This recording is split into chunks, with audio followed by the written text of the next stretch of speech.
Mesmo sendo uma experiência compartilhada por todas as culturas e sociedades, o luto ainda é cercado por muitos mitos e verdades mal compreendidas.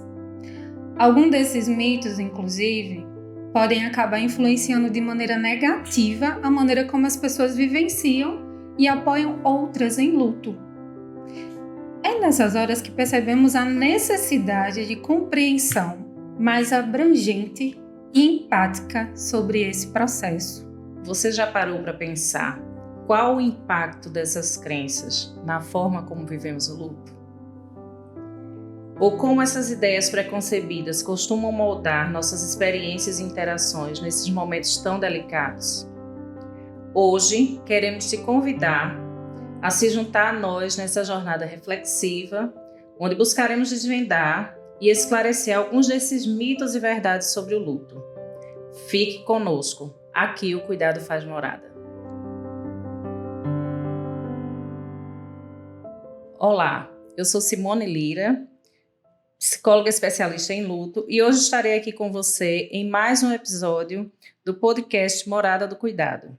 Para enriquecer nossa conversa, quem me acompanha no papo de hoje é a Alexandra Nunes, também psicóloga especialista no tema. Seja bem-vinda, Alexandra. Olá, eu sou a Alexandra e junto com Simone espero contribuir neste tema ao qual temos nos dedicado durante anos e te ajudar a esclarecer dúvidas que te cercam a respeito dessa vivência do luto. Mas antes de começar, queremos te lembrar que o podcast Morada do Cuidado é uma iniciativa promovida pelo Cemitério e Crematório Morada da Paz. Isso mesmo, Alexandra. Se você é novo por aqui, saiba que o Morada do Cuidado é também uma plataforma que oferece apoio na vivência do luto por meio de conteúdos multimídia elaborados por profissionais especialistas no assunto. No site moradadocuidado.com.br você encontra conteúdos, programas e recursos que auxiliam e orientam o enlutado na vivência dessa jornada. Vamos começar a falar sobre mitos e verdades sobre luto? No episódio de hoje, vamos explorar o universo complexo e multifacetado do luto. Desvendar esses mitos e abraçar essa complexidade pode nos ajudar a compreender como diferentes pessoas vivenciam e expressam suas perdas. Acreditamos que, através desse entendimento, podemos oferecer um suporte mais genuíno e empático àqueles que estão passando por esse momento difícil de suas vidas. Para começar, é importante a gente ter em mente que o luto ele é uma jornada emocional singular, única, individual. Pertence a cada indivíduo de uma maneira completamente diferente. Estudos mostram que o luto não segue um padrão. É um padrão linear e pode variar significativamente entre indivíduos. Não é isso, Simone? É isso. Essa definição muitas vezes nos pega, né? Sim. As pessoas vão nos questionar o que de fato é o luto. E o luto é essa vivência diante de um rompimento de um vínculo significativo que é vivido, inclusive, de acordo com essa história de vida entre as pessoas. Por isso, esse processo tão individual. Nesse contexto, seria possível definir o luto e categorizar as formas mais comuns de suas manifestações nas pessoas? Então, aí há uma questão. Definir o luto por si como um universo complexo de reações diante dessa perda. E aí nós vamos falar de perdas simbólicas e perdas por morte concreta. Mas não podemos universalizar essas reações. E muitas vezes é esperado do enlutado reações quase que padrão, algo que chamamos muitas vezes de etiquetas do luto. Sim, sim. A respeito também da cultura. O que a gente pode falar a respeito da cultura? Como se vivencia a cultura, o luto nas mais diversas culturas? Então, quando a gente fala de cultura, a gente vai falar de costumes, de aprendizados, né? E de, muitas vezes, locais que vão te determinar que você deve ou não se comportar de uma forma. E isso soa como um mito, na verdade.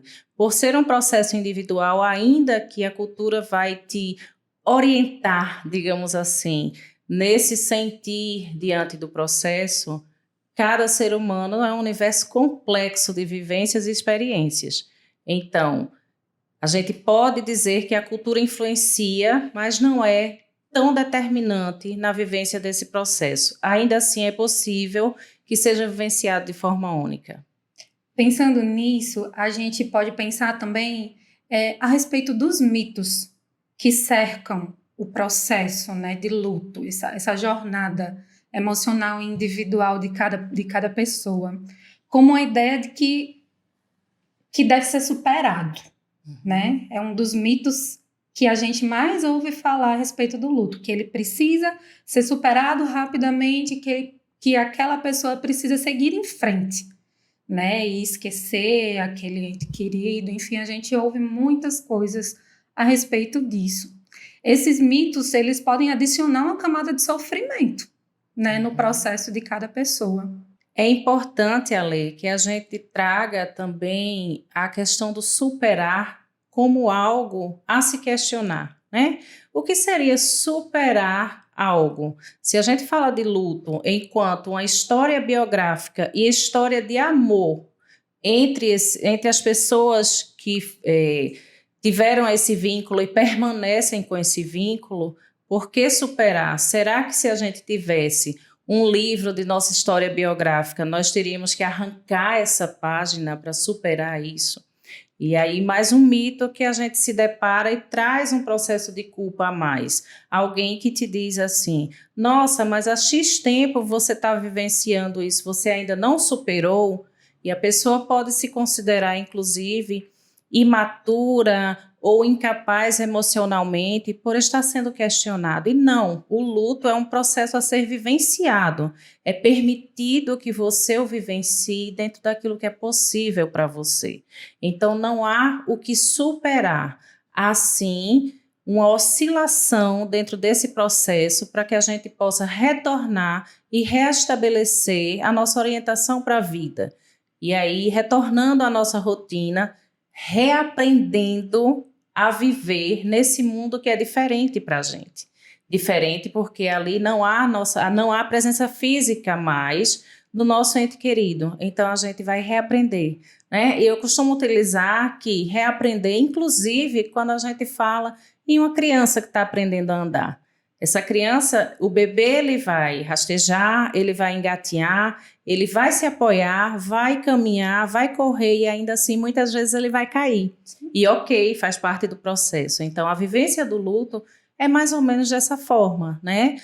Ora nós vamos aprender a rastejar, engatinhar, retornar à nossa rotina, mas em um momento a gente cai. E cai no sentido de lembrar, mas não lembramos só com tristeza.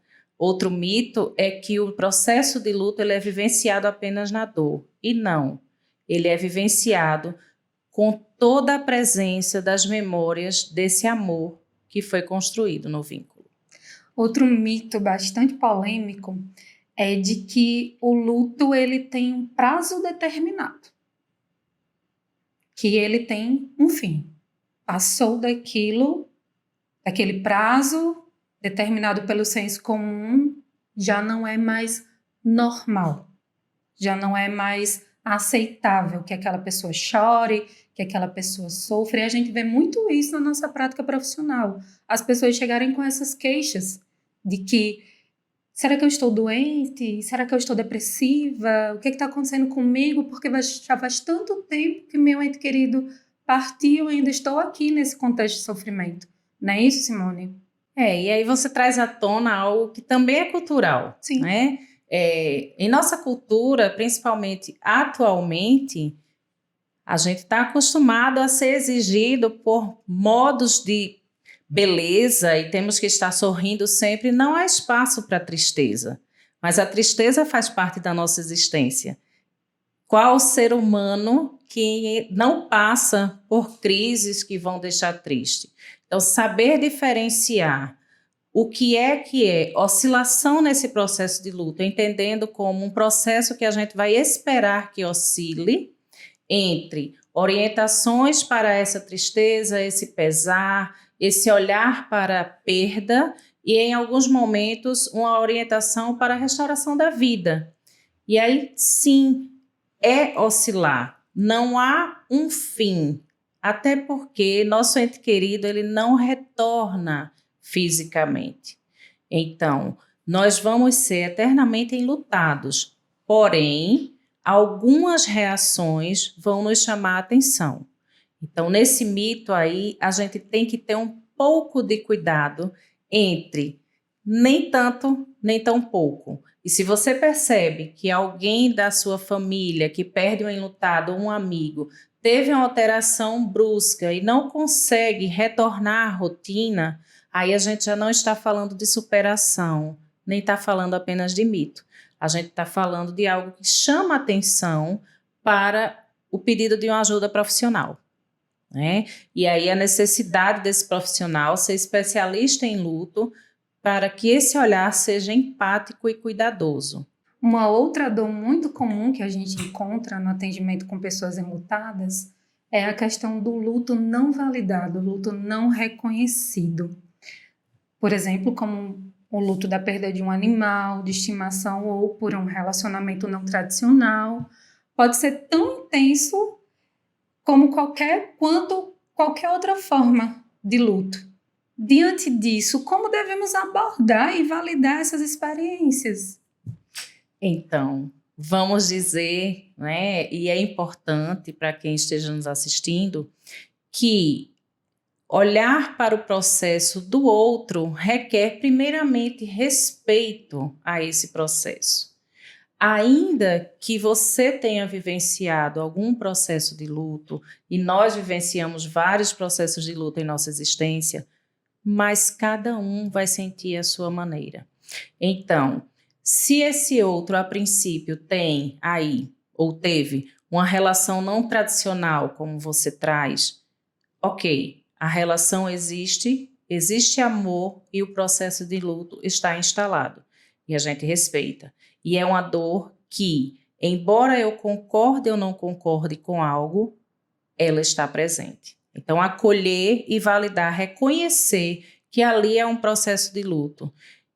E a gente pode falar da nossa cultura nordestina do homem, né? O luto do homem. O que é que a gente cobra do homem em si?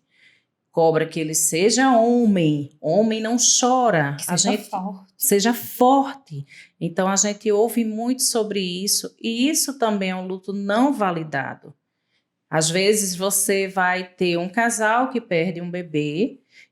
E é muito comum entrar na maternidade, de repente, para fazer uma visita, abrir a porta e dizer como ela está. E o pai está ali parado, né? Então, quem é esse pai que está nesse papel de sentir a dor, calar e cuidar?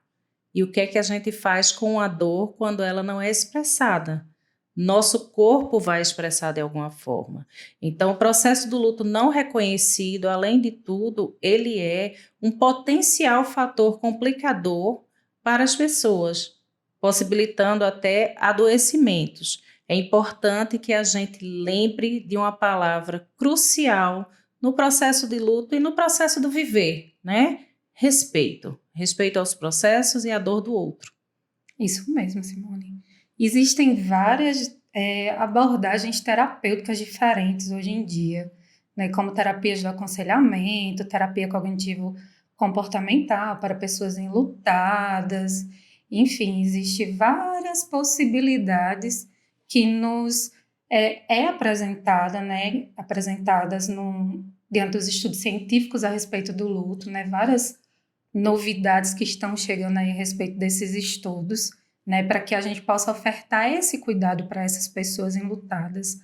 Diante da nossa experiência, assim, diante da sua experiência, da minha experiência, quais as que você considera, Simone, assim, as mais eficazes, né, para esse cuidado, na oferta desse cuidado dessas pessoas?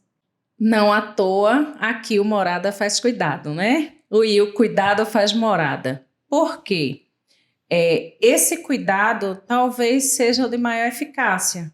A empatia, muito para além da técnica. A técnica, ela se faz como um detalhe necessário, para que você acolha um processo delicado com responsabilidade e com um olhar clínico criterioso.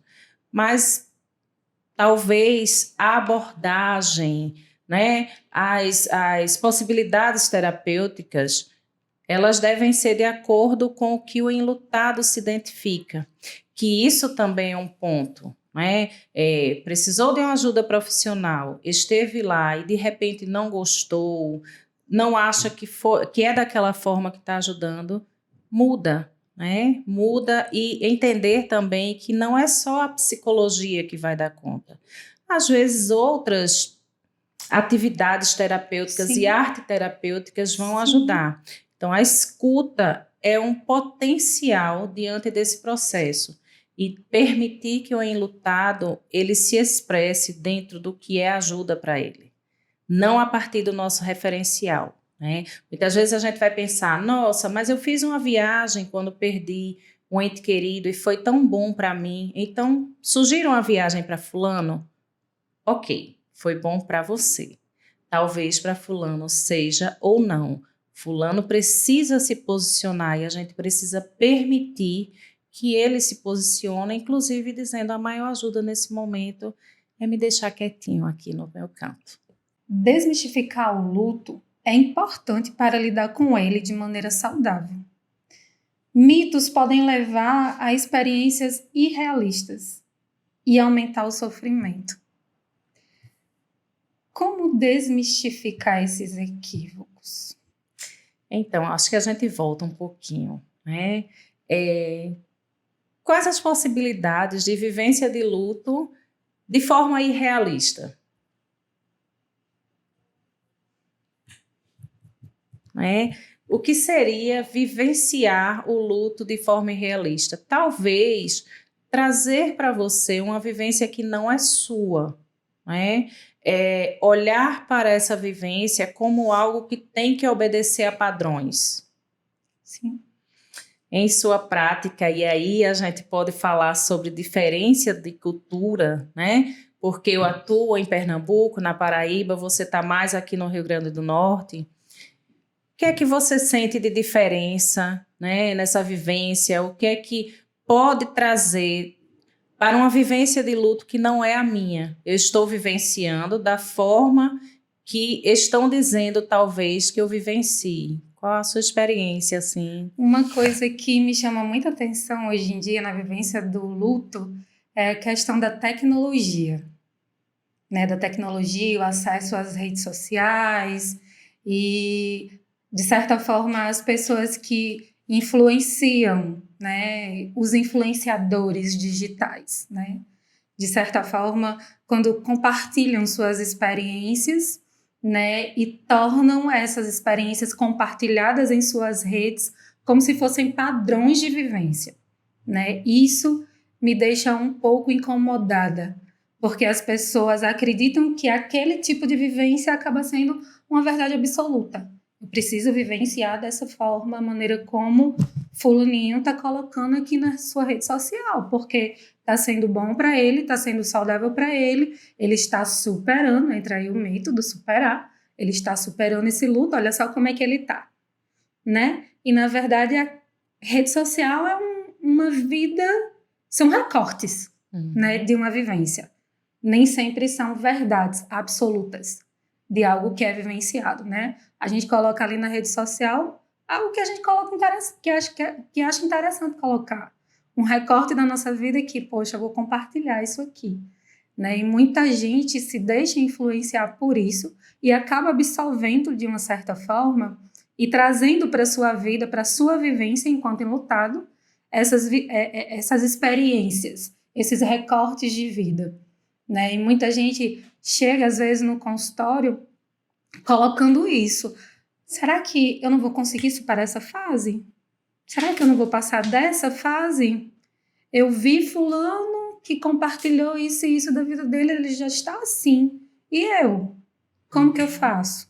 Né? Entra vários outros mitos aí que são polêmicos, como fases do luto e etc.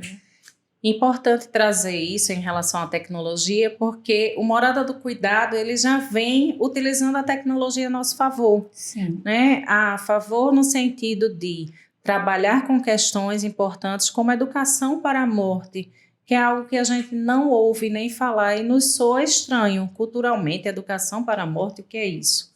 Né? Mas poder falar sobre todas essas questões, poder falar sobre temas que são tabu para nós, como luto, morte, perdas, vivências, é importante, inclusive, para que a gente saiba que nossas vivências elas são individualizadas, né? Que nossas vivências elas podem ser da maneira que nós conseguimos. Não é necessário que seja um padrão.